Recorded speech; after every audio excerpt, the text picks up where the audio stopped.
Բարոյձեզ Ֆակտոր TV հյուրը ազգային ժողովի Հայաստան խմբակցության պատգամավոր դաշնակցական Գառնիկ Դանելյանն է, ողջույն պարոն Դանելյան։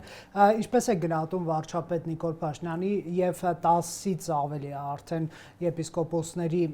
որոշումը ստեղծել եկեղեցու բարենորոգման հանձնախումբ, որտեղ ինչպես արդեն հայտնի է, առանցքային հարց է լինելու Գարգին II կաթողիկոսի հեռացումը, նորի ընտրությունը, նոր կանոնադրություն եւ նաեւ ֆինանսական թափանցիկություն, բարեկարգության կառուցակարգեր եւ այլն։ Նախ ուզում եմ շնորհավորել ամանոր Սուրբ Ծնունդ, մաղթել մեր ժողովրդին, որ այս տարի խաղաղության, բարեկեցության մեջ ապրեն։ Ինչ վերաբերում է ձեր հարցին, մի բառով կարող եմ պատասխանել վատ, բայց եթե բացենք փակագծերը, նախ իրավական առումով եկեղեցու բարենորոգումը վատ բան է։ Իրավական առումով սա իրավաբանության եւ իրավունքի տեսանկյունից եթե նայենք սա հակասահմանադրական է, հակաօրինական է, հստակ սահմանադրությունը 17-րդ կետը ամրագրում է, որ պետությունը անջատ է եկեղեցուց եւ իրավունք չունի խառնվելու կրոնական կազմակերպությունների ներքին գործերին։ Երեք Արսեն Թորոսյանը այստեղ էր, այդ հարցն է տալիս, որ ընդդիմություն ձեզ այսպիսի մեղադրանքի առաջադրում, ասում է, եկեղեցին չի կարող վեր լինել օրենքներից, եկեղեցին չի կարող պետության գործերին խառնվել, բայց պետության օրենքներից վեր չի կարող լինել։ Օրենքի դաշտ է հրավիրում։ Հիմա կոնկրետ կա սահմանադրություն, կոնկրետ օրենքի կետ կա, այդ օրենքի կետով այն գործընթացը, որ ծավալել է իշխանությունների կողմից, Նիկոլ Փաշինյանի կողմից, հակաիրավական է եւ սա քրեական գործ է, այսինքն սա երկրորդ կարծիք լինել չի կարող։ Չի կարող երկու ձևով մեկնաբանվի, կամ մի ձև։ Դե այդ սահմանադրությամբ ամրագրված է, որ եթե ուրեմն պետությունը միջամտություն է իրականացնում, ուրեմն նշանակում է դա քրեորեն պատժելի առարկա։ Դրա երկրորդ մեկնաբանությունը ո՞րն է։ Ոնց է ինքը մեկնաբանում կամ յուրաքանչյուր կպական ոնց է դա մեկնաբանում։ Ասացի։ Եկեղեցին չի կարող դուրս լինել օրենքից։ Ես ձեզ փաստերով եմ խոսում, ձեր հետ փաստերով եմ խոսում։ Կա փաստ, կա իրողություն, կա կետ, որով որ այդ տուգանքից միջև ազատազրկում սպառնում է յուրաքանչյուր պետական պաշտոնյայի, որը ներգործությունն է ցուցաբերում եկեղեցու ներքին գործերին։ Իսկ այն որ բազմաթիվ փաստեր կան, որ այդ միջամտությունը կա, դրանից առաջ ԱԱԾ-ն է միջամտել իրենց հորդորներով եւ պահանջներով, որ ուրեմն եկեղեցում ծեսերը ուրեմն զեղչվի Արցախ աշխարհի անունը, նաեւ վեհափար տիրոջ անունը, սա ի՞նչ է։ Եթե ԱԱԾ աշխատողը գնում է եւ ուրեմն սպառնում է կամ հորդորում է, դե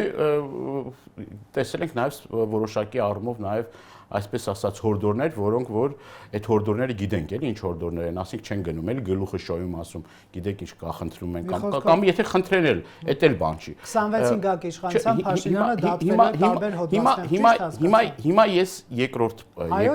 երկրորդ ասպեկտ ասեմ ու գամ ձեր ասածին։ Այստեղ նաև այդ թուղթը, որ դուք մատնանշեցիք, այդ թուղթի տակ ստորագրել է Նիկոլ Փաշինյանը, եթե մինչև այդ ասում էր ես իբր հայ առաքելական Սուրբ եկեղեցու հետևորդ եմ, հիմա հստակ սևը սպիտակի վրա գրած է վարչապետ Նիկոլ Փաշինյան։ Չէ՞, գրած է, չէ՞, վարչապետ Նիկոլ Փաշինյան։ Ինչ իրավունքով ես դու այդ հակաօրինական գործողությունները անում։ Ես չեմ դատողը, ես դատավոր չեմ, ես ընդհանրապես օրենքի դրույթներն եմ ասում, օրենք ինչ է սահմանում։ Իսկ այն կեղծ նարատիվը, որ ասում են, որ դե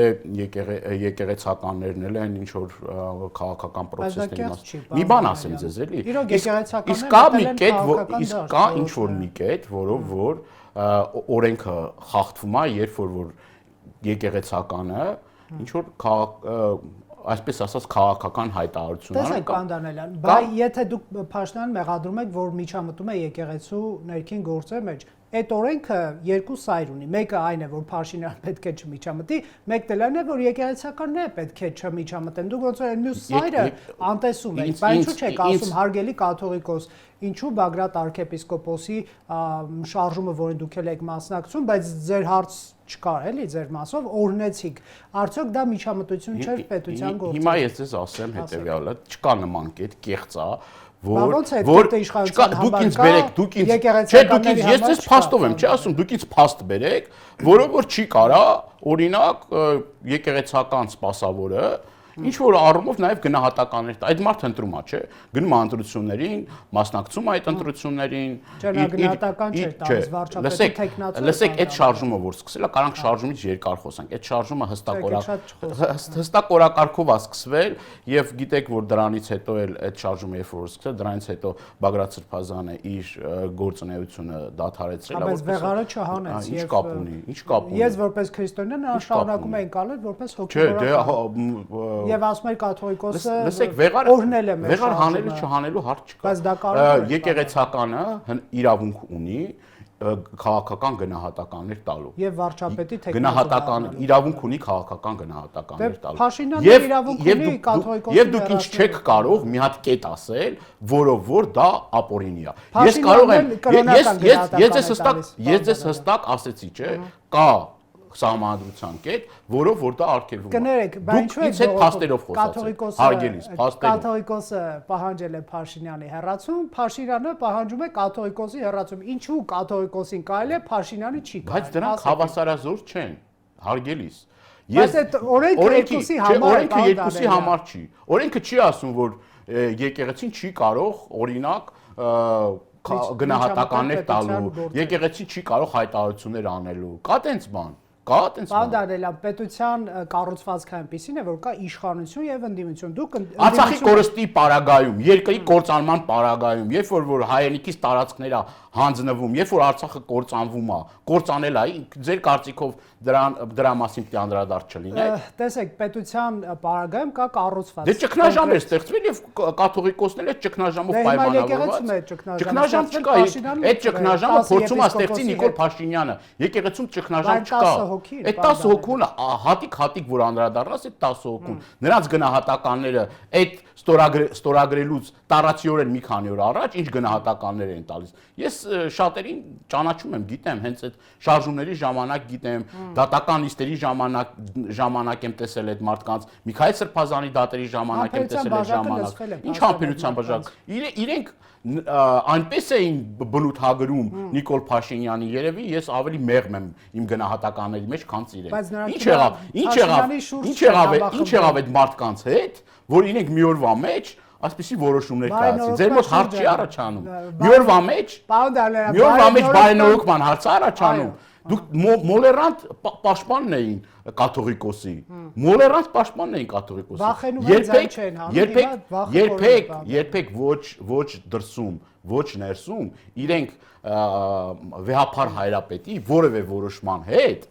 հակասություն չեն ունեցել։ Պարոն Դանիելյան, երբ որ ամիսներ առաջ դեռ այս 10 հոգին կներեք չեն բացահայտվել, հա։ Երբ որ ձեզ հարց ենք տալիս կամ մյուս ընդդիմադիրները ասում ենք Փաշինյանը այսպիսի բան է պահանջում եւ այլն, դուք ասում եք դա եկեղեցու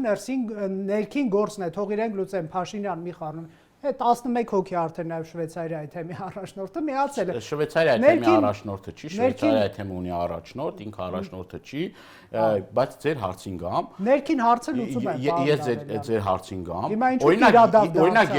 եթե հարցեր ունեին, եթե խնդիրներ ունեին, օրինակ ճիշտ կլիներ, որ այդ հարցերը իրենք 10 հոգով գնային, մասնակցեին եւ իրենց հարցերը բարձրացնեին, իրենց պահանջները դնեին եւ իրենց ներսում այդ հարցերը քննարկման առարկա դնեին։ Դրել են, ասում են, տեսեք, ես կոնկրետ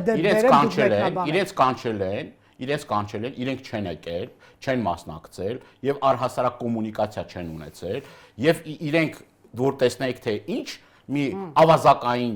խմբի հետ էին մասնակցում, ուրեմն Մայրաթորի այդ գրոհին։ Դուք ուղղակի կհիասթափեիք այդ բովանդակությունից։ Ես ձեզ եթերից հետո ցույց կտամ այդ մարդկանց մոտ ինչ բառապաշար են օգտագործում այդ մարդիկ իբր բարեփոխիչները։ Դուք կհասկանաք այդ մարդկանց բովանդակությունն ու էությունը։ 20 հոգին դեմ էր, որ Բագրատ arczepiskopos-ը սկսի ընդդիմադիր շարժում, բայց կաթողիկոսը եւ նա որոշեցին, որ այս 20 հոգուն անտեսում են եւ մարդը սկսում է չեն կարողացել ներքին հարցը իրենք ես նորից եմ կրկնում, շատ པարզ ասում եմ ձեզ։ Տաբուշի մարզից հայրենի տարածքներ են հանձնվել, այդ հայրենի տարածքների հանձնման ժամանակ մենք կանգնել ենք մեր ժողովրդի կողքը, ես էլ Բագրատ Սրբազանն էլ կանգնել ենք մեր ժողովրդի կողքը։ Հենց որ պրոցեսները սկսվել են, կրկնում եմ, Բագրատ Սրբազանը որպես Տավուշի թեմի առաջնորդ իր պաշտոնը սառեցրել է, ինքը էլ չի զբաղեցրել այն պաշտոնը, որը որ այդ գործընթացների արդյունքում 20 հոգի դեմ է եղել ըստ այս 10 հոգուց։ Բայց որ դեմ է եղել։ Բայց նա սկսել է շարժում, դե չեն կարողացել էլի։ Շարժումը սկսվել է ժողովրդի կողմից, մենք միացել ենք այդ շարժմանը, որպես Բագրատ Սրբազանը որպես հոգևոր հովիվ, Տավուշի մարզի հոգևոր հովիվ, ես որպես падգամավոր եւ որպես այդտեղ կարող եք, դուք ամեն օր կարող եք մեր ժողովրդի հետ չպետք լինեինք, մենք մեր ժողովրդի հետ չպետք լինեինք։ Ո՞վ էր ստիպում նրան վարչապետի տեխնացու հռչակ։ Ժողովուրդը վանկարկում էր, կուսակցությունները, որոնք որ աննախադեպ կուսակցությունների մի մեծ կուսակցությունների մի շքերթ, մի շարք նաև պահանջով դիմել էր Սրբազանին, այդ ժամանակ մի շատ հետաքրքիր մի կոնսոլիդացիա էր տեղի ունեցել կուսակցությունների, որոնք որ միջև այդ աննախադեպ մի բան էր տեղի ունեցել Հայաստանի նորանկախ հանրապետության պատմության մեջ, ընդդիմադիր դաշտը կոնսոլիդացվել էր եւ իրենք այդ միջանկյալ լուծումը տեսնում էին Սրբազան հոր միջոցով։ Բայց նրա վարչապետի տեխնացու այսպես հռչակվելու հարցը նաև դիտարկում է ընդդիմադիր դաշտի անբայացման դրամաբանության մեջ, ասում են դուք այնքան վստահություն չունեիք եւ չունեք, որ ինչպես պարոն Քոչարյանն էր ասում, մի այսպես հեղինակավոր հոգեվորական էր անհրաժեշտ, որ ժողովրդին համախմբի։ Չեք ընդունում այդ մեղադրանքը։ Գիտեք ինչ, վստահությունը որոշ քաղաքական գործիչների վստահության ցուցանիշը նաև դրսևորվում է ընտրությունների ժամանակ, հետընտրական process-ների ժամանակ, մենք համենայն դեպս Հայաստան դաշինքը բավականին լուրջ վստահության քվե ստացել ժողովրդի կողմից, մենք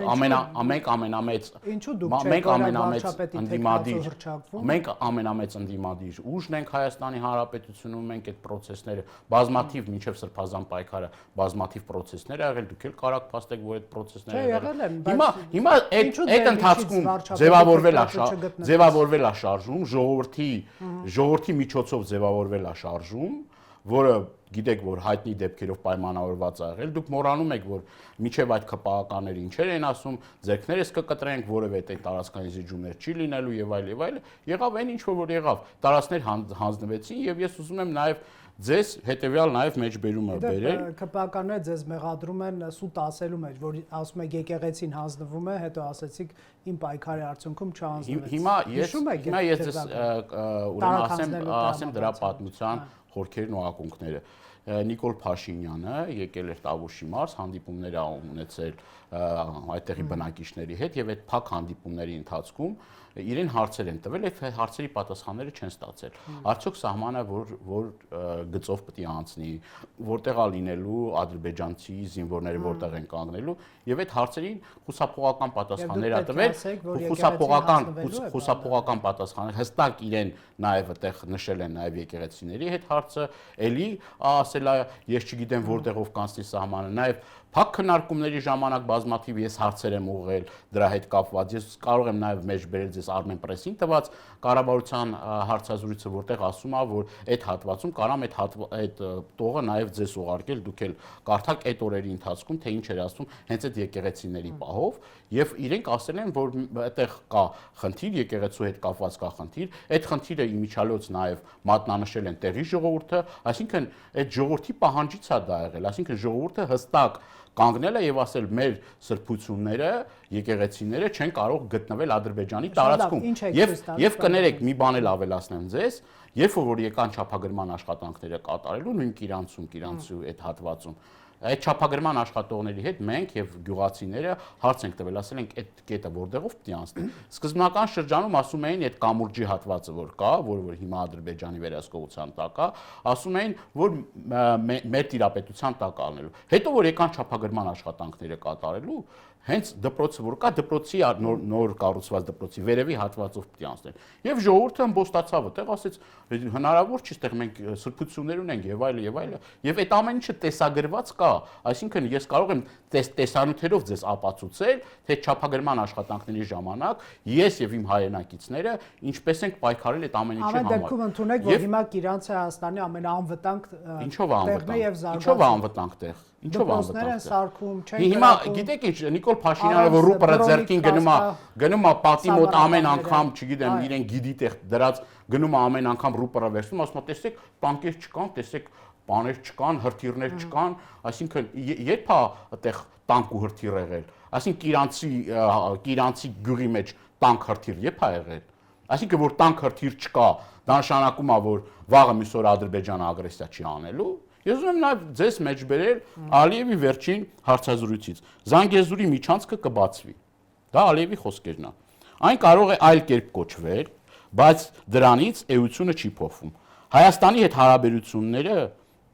զարգացումը ընթանում է մեր բոլոր պահանջների բավարարման սկզբունքով։ Այս շարունակեք, երբ որ ասում Հայաստանը կապ կստանա Ռուսաստանի հետ, ինչպես մենք ենք ցանկանում։ Կնեք դուք ասում եք Թրամփի մենակ Ադրբեջանի ճանապարհ տալու մասին է, բայց Ալիևը ձեզ հետքում է, պարոն Դանիելյան։ Ասում է Ռուսաստանն էլ կգնա։ Ինչպես մենք ենք ցանկանում,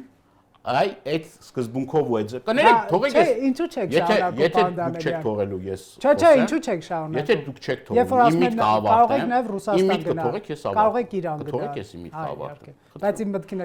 թողեք իմ միտքը ավարտեմ ձեր բոլոր մտքերին կանդրադառնամ հիմա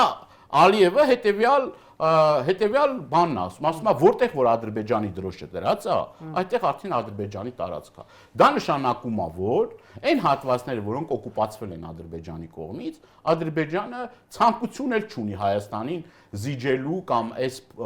փոխզիջման գործընթացը տանելու եւ այդտեղ ամրաշինական աշխատանքներ ատան մենք Տավուշի հատվածից գյուղեր ենք զիջել կադաստրի վկայականներ ենք մեր վկայականները Հայաստանի Հանրապետության կադաստրի վկայականները որով որ այդ վկայականները տրվել են կադաստրային քարտեզա փոխվել այդ հողերը հանձնվել են հիմա Ալիևն էլ ասում է որտեղ իմ դրոշը դրած է այդ իմ տարածքն է այդ ճանապարհներ կոչվելու է Զանգեզուրի միջանցք անուն ինչ ուզում եք դուք դրեք տրամաբանությունը այդ է Բա որ ասում է Հայաստանը ճանապարհներ կստանա, դա ինչու՞ չէ։ Ինչ ճանապարհ ստանա։ Դեպի Ռուսաստան։ Եթե օրինակ ասում են Թրամփի ուղի, չէ, ասում են Թրամփի ուղի։ Մենք էլ ասում ենք, լավ, եթե Թրամփի ուղի է, եթե փոխադարձության սկզբունքով է, ուրեմն թող այդ փոխադարձության սկզբունքով լինի երաս ուրեմն մեղրի Դե ասում եք մեղրի թող այդ նույն Թրամփի ուղին լինի էլի թող այդ նույն Թրամփի ուղին ասում եք կստանա էլի նույն Ալիևն է չի ասում Չէ, Ադրբեջանը ասում է մենք ստանալու ենք, այն ինչ որ մենք ենք ուզում։ Այն ինչ որ մենք ենք ուզում, դա մենք ստանալու ենք։ Դա ինքը ասում։ Մեր ուզածով է լինելու։ Հա Հայաստանը կարող է հնարավորություն ունենա, ենթադրյալ հնարավորություն ունենա, որ ինչ որ ճանապարհներ իր համար հեռավոր ապագայում բացվեն այդ ճանապարհները, բայց Դուք լսել եք օրինակ Նախիջևանով, որ Թրամփի ուղի պետք է անցնի։ Թույլ տվեք նրանց։ Չէ, ես հարց եմ տալիս ձեզ, դուք լսել եք Ալիևից, որ ինքը ասի, որ Նախիջևանով Թրամփի ուղի են ստանալու, գնան Դուք ինձ հարկադրեցիք ցիտել Ադրբեջանով Թրամփի ուղի են ստանալու, որ գնան Ռուսաստանի հետ ուրեմն կապը հաստատեն։ Եկեք ես նրան մեջ բերեմ։ Չես կոնկրետ հարց եմ տալիս։ Հայաստանը դուրս կգա ներկայիս փակուղուց ճանապարհներ կբացվեն Ադրբեջանի եւ Հայաստանի, Թուրքիայի եւ Հայաստանի միջև։ Հայաստանը Նախիջևանի միջոցով հասանելիություն կստանա Իրանի երկաթուղիներին, իսկ Ադրբեջանով Ռուսաստանի։ Այստեղ պարտվող կողմ պետք է չլինի։ Չէ, հստակ։ Ասեց, չէ, հստակ Նախիջևանը պարտադիր։ Ես ձեզ մեջ բերեցի։ Ես ձեզ մեջ բերեցի Ալիևի խոսքերը։ Հիմա ես ձեզ բան եմ ասում։ Հիմա ես ձեզ հետեւյալն եմ ասում։ Ես ասում եմ, այդ Թրամփի ուղին որ կա, Թրամփի ուղի կոչվածը։ Ադրբեջանով Թրամփի ուղին աշխատելու է, Հայաստան-Ռուսաստան ճանապարհը աշխատելու է, կամ նույն ձևով չի, նույն ձևով չի տրամաբանությունը, նույն ձևով չի։ Այլ տրամաբանության մեջ է Ալիև այդ ամենը։ Սիրելի պարոն Դանիելյան, Հայաստանը Նախիջևանի միջոցով հասանելիություն կստանա Իրանի երկաթուղիներին։ Այլ տրամաբանությամբ է աշխատելու։ Այդ հաղորդակցության ճանապարհը։ Որովհետև եթե այդ տրամաբանության մեջ լիներ, կասեին Նախիջևանից մինչև Իրան ուրեմն այդտեղ նույն ճանապարհն է գործելու նույն սկզբունքները։ Դե եթե տարբեր այդ մարդը ասում է մենք հայ սահմանապահի երես չենք տեսնելու։ Այդ Թրամփի ուղուց առաջ էր ասում։ Ասում եմ մենք ինքը կրկնել է դա։ Թրամփի այդ ուղուց հետո էլ ինքը նույն հայտարարությունները կրկնել է։ Ինքը այլ հայտարարություններ էլ արել, որ դուք շատ շուտ մոռանում եք։ Իր հավակնությունների մասին։ Հա, բայց ով է մոռանում։ Չէ, ուղղակի աշխարհը փոխվում է։ Բա չեք մեջբերում Ալիևի այն խոսքերը, որ արդեն իրավունքը չի գործում։ Ուժի իրավունքն է գործում։ Ով ուժեղ է, նրա ձեռքն է իրավունքը։ Հիմա մենք ուժեղ չենք, փաստորեն։ Եվ ինչ է ասում հաջորդ իր նախադասության մեջ, ասում է մենք շարունակում ենք զինվել։ Եվ Հայաստանը պիտի մեր բոլոր պահանջները բավարարի։ Դիմում չեք գրում Նիկոլ Փաշինյանին։ Այս ընթացքում ինչքան զիջում ա արել Հայաստանը Ադրբեջանը։ Ինչու դիմում չեք գրում Փաշինյանին։ Այս ընթացքում ինչքան զիջում ա արել Հայաստանը Ադրբեջանը։ Մի հատ զիջում ասեք, որ ինքը արել է։ Ինչու Փաշինյանին դիմում չեք գրում, տանի ձեզ նոր գնված զենքերը ցույց տա։ Այ գրեք, մարդը ասում է 50 հոգու տարել է շարքային քաղաքացիներ, նա էլ ասում է ընդդիմությունը չի գալիս, որ խոսելու առիթ ունենա։ Հիմա ես մի բան ասեմ, նախ այդ զենքերը, որ օրինակ գնաց որոշակի զենքեր նայես, դա ինչ պատկերացում։ Չենք կարող ասել, չենք զինվում։ Եթե նայեք, ասեմ, բայց նայել եք, ոնց չեք զինվում։ Հայաստանի Հանրապետությունը իր պատմության մեջ միշտ էլ զինվել է։ Չի եղել մի ժամանակաշրջան, որ Հայաստանը չզինվի։ Խնդիրը հետևյալի մեջ է։ Արդյոք այն ինչ որ ունի Հայաստանի զինված ուժերը ի վիճակի են ապահովել մեր անվտանգությունը։ Արդյոք հավասարազոր են այդ զենքի տեսակները այն զինատեսակներին, որը ունի Ադրբեջանի Հանրապետությունը։ Արդյոք գետնի վրա, երբ որ Աստված մի արարսե պատերազմը լինի, այդ զինատեսակները ի վիճակի են եւ իզորու են մարտի դաշտում իրենց կենսունակությունը ապահովել։ Բայց ես մի բան էլ ասեմ, էլի, շատ հարցեր կան, որ փակ քննարկումների ժամանակ մենք այդ խնդիրները մատնանշում ենք, բայց եթերում մենք չենք կարող դրանից խոսենք։ Հիմա ես էլ իմ գործընկերներն էլ բազմաթիվ թերացումների, բազմաթիվ հարցերի վերաբերյալ մենք այդ քննարկումների ժամանակ ասում ենք մեր դիրքորոշումը, բայց որ դուք կանչեք ձեր տաղավար, ես չեմ կարող դրա մասին իմ տեսակետը հայտնել։ Իմ տեսակետը չեմ կարող հայտնել, որովհետև դա կոնկրետ կսպառնա մեր անվտանգությանը եւ բազմաթիվ խնդիրներ կառաջացնի։ Սա այն թեմաներն են, որ շոու դարձնելու առարկա չեն։ Բայց դուք եք ասում չենք զինվում, պարոն Դանիելյան։ Կներեք, նորից եմ ես կրկնում։ Ասում եք Ադրբեջան զինվում։ Եթե մենք մեր ռազմական բյուջեն կրճատում ենք, ճիշտ է, կրճատել ենք, չէ՞, փաստ եմ ասում։ Փաստերով եմ ձեզ հետ խոսում։ Մենք կրճատել ենք մեր բյուջեն։ Ադրբեջան իշխանության մեկնաբանության այդ տարվա ընթացքում շատ զենք են գնել, այդ տարվա աճել է, հետո շատ զենք են գնել, ասում են բյուջեն փող կա, ասում են շատ զենք են գնել, քավլիցի։ Էլ ավելի այս եկող տարի ավելի շատ գնեին, ինչա տեղ չկա զինվելու, թե գործ չկա անելու։ Ես ձեզ հավաստիացնում եմ, որ զինված ուժերում ինչքան էլ որ աշխատես, էլի աշխատելու տեղ կա։ Էլի կատարելագործվելու տեղ կա։ Ես ձեզ փաստերով եմ խոսում, ես չգիտեմ ինքը ինչ ասում։ Մինչև էս իրա բերանը մի ճիշտ խոսք չի եղել, որ մի հատ էլ ես դրան հավատամ, չհավատամ։ Ինչ խոսարը սուտ է խոսացել։ Այդ մի հերթական հայտարարություն էլ համոզված եմ, որ սուտ է։ Չի կարա տենց բան լինի, ես չեմ հավատում այդ իր խոսքերին։ Այդ ուռճացված մի բան է, բայց համենայն դեպս կրկնում եմ, ինքը ռազմական բյուջեն կրճատել է, Ադրբեջանը ռազմական ծախսերը ավելացրել է։ Ադրբեջանում համարազինվում Լյուքսեմբուրգի կամ Կոստարիկայի, Պարսչում համարազինվում։ Պարզից էլ պարզ է։ Եվ իրեն հռետորաբանությունը, որ արդեն ուժով են լուծում, հիմա ինչա բռնապետ Ալիևին հավատում եք դուք։ Հավատում եք էթնիկ զտում ցեղասպանություն իրականացնող կազմակերպիչին եւ Ռամիլ Սաֆարովին վերջերս իր կոչումը